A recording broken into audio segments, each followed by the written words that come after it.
Trick or treat. Do you get candy? Candy? That's it. I'm gonna turn you all into candy. You heard me. So yeah, who wants some Halloween proms turned into candy?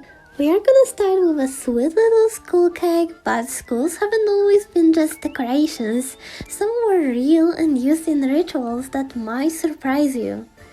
The Day of the Dead, or Día de Muertos, is a holiday which traces its roots to the Aztec people. For Aztecs, human sacrifice was nothing new, which is kinda concerning actually, but it was a common practice. There is actually quite a wide range of interpretation as of why, but I ain't a historian, so I will only provide the ones that I came across. By 2022, archaeologists found like 603 human skulls at Hiwait-Sompantli, or however you read it, I don't really know. It is believed by some that the human sacrifice might have been increased because of pandemic and such, and was performed to honor the gods. And for like the ancient people, it must have made a lot of sense, because like imagine you're like people of the old times, you like live in the like ancient times, and you're like people are starting to die more for no fucking reason, and people around them die too, and you're like, what could be the explanation? Well, of course, the big guys are mad at me. So yeah, I think that actually makes sense. Because like, how else would you explain it? So humans, I guess, is a way also to like make the gods stop being mad at you or just honor them.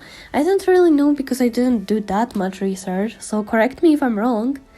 And in another article I read, Aztecs using skulls was actually a way to honor the dead years and years before it developed into current celebrations, like, you know, the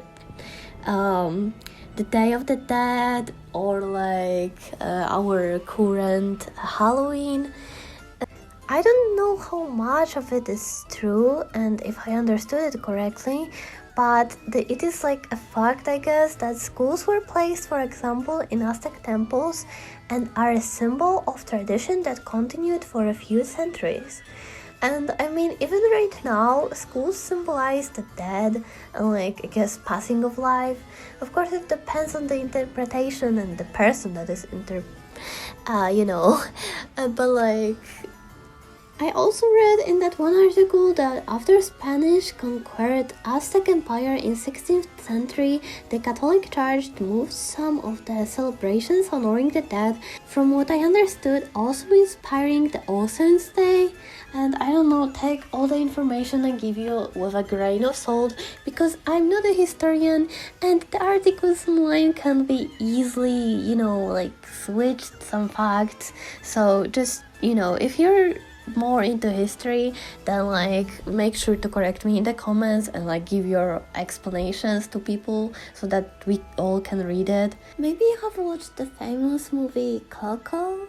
It was like a movie that was like taking place in these regions where they celebrate the Day of the Dead, and there was like a lot of ways that these people made sure that the people that are dead can be able to like come home.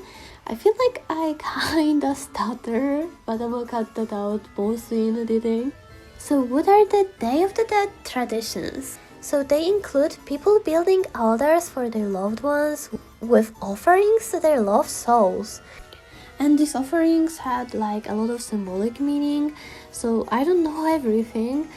So they also like light candles, and I don't know what meaning that actually has, but yeah. They read poems and letters telling anecdotes about the dead.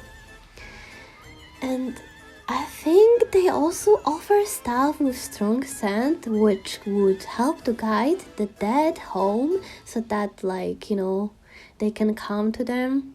And I personally ain't from a country where you celebrate these, so I can tell you every detail, but it really sounds kinda dope. Like, instead of mourning the dead, they like celebrate the way that they lived and that they were, alive among us. I really hope I interpreted it good. Our schools aren't the only symbol tied to Halloween. Another one is witches. And while I'm drawing this cookie witch, let's talk about one of the weirdest parts of witch folklore. Why people thought they flew on brooms. I know it's a very typical thing we associate them with, but why? I mean, did you ever ask yourself that? It's not known exactly how old is a broom invention, but of course people needed to sweep some stuff even in ancient times. Probably using tin sticks.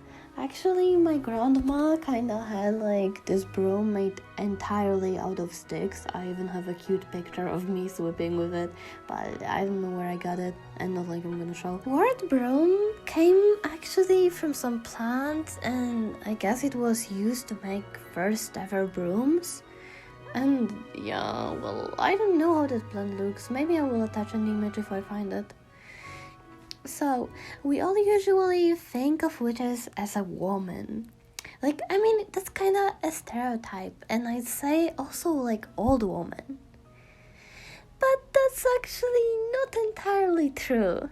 So, the first witch to, I guess, confess riding on a broom was actually a man, under the name Adeline. And don't get me wrong, but I think riding a broom as a man must have been uncomfortable, actually. So, yeah. And I ain't reading the rest of his name, cause it's too hard for me. So, Adeline, I guess he was a priest, which is kind of wild. And he was arrested in 15th century. And also he didn't agree with the church's warning about witches, and he publicly, I guess, criticized it. And so he was tortured too. Kinda wild. And his confessions kinda came under torture, so I would take it with a grain of salt.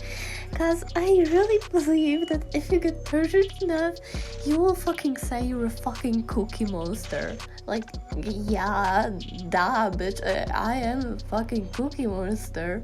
Yeah, stop torturing me.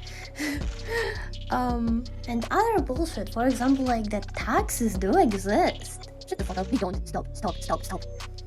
Well, when he was arrested, the idea that witches pulled broomsticks and fly them across the sky was already established. Yeah, because we humans are dumbasses, and we always assume the impossible explanations for some reason.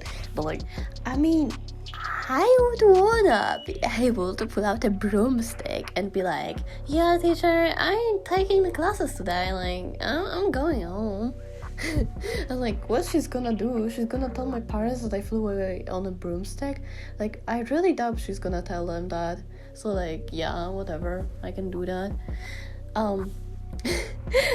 So anyways, and well, if you ask me, the idea could have came cause men were scared of their wife wielding a long broomstick. It's a danger to their life. Who would wanna get hit by a long broomstick if they are rude to their wife? So she had a weapon, so they couldn't be rude to her.